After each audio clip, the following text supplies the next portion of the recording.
This isn't World War III. We're not heading towards it. Get that out of your head. I understand the conflict going on with Iran and that other country in the Middle East, along with Russia and Ukraine, but this is still very small fry. Look at the disproportionate level of damage done between both countries. Iran managed to get their drones and missiles through the Iron Dome and other levels of defense to hit apartment complexes. Maybe they hit one federal building. But the level of damage that Iran has suffered is disproportionately worse. There are constant barrages going deep into Tehran. They've destroyed a great deal of Iran's nuclear facilities. They've killed over 20 top military leaders in Iran, along with 6 or 7 nuclear scientists. Since last year, Iran's air defenses have been all but dismantled, meaning billions of dollars of purchases from Russia to get the S-300 and the S-400 are now worthless. Iran's military infrastructure is heavily damaged. So is their energy infrastructure. As you could see, their Tehran oil refinery is ablaze. Now, don't get me wrong. This is a war between these two countries, but it is a war that Iran will lose if it continues.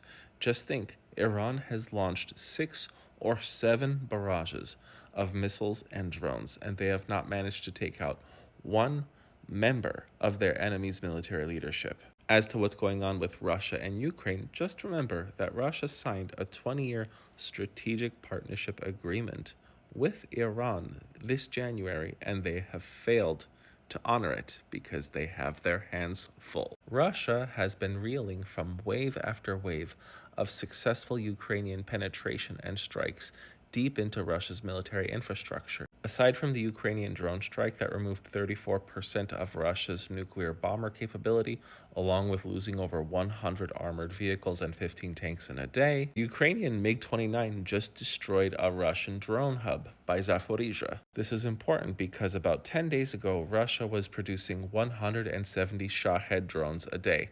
That number is going to be a lot less now. Ukraine has managed to freeze, or at least stall, the Russian military machine in their own country. Oh, but Russia has nukes. The Russians don't even know if somehow the Ukrainians have managed to infiltrate Russia's nuclear program. But what about China? China can't even take Taiwan at this point, and they definitely can't send an army over to reinforce Iran or Russia. China doesn't have a blue water navy. They have no logistical capability, no military expertise. They haven't fought a battle in 50 years. Now, it's true that China can produce between 200 to 600 times more naval vessels than the United States in a single year. But do they have the sailors and just leaders to actually navigate the ships necessary? No, they don't. China is also surrounded by very populated and fairly powerful countries that don't like them. So the only role that China can play and will play in the future for Russia and Iran's conflicts is that of a supplier.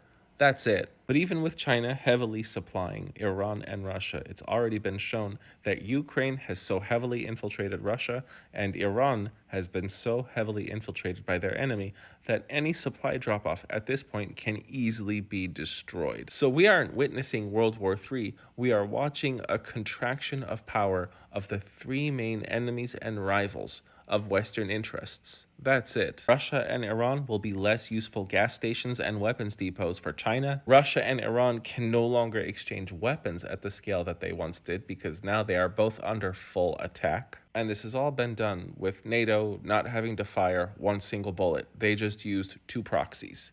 Ukraine against Russia, and then the hatchet man of the Middle East against Iran. I am the Geo Hussar. If people are trying to scare you again about World War III, just show them this post. Thanks for watching.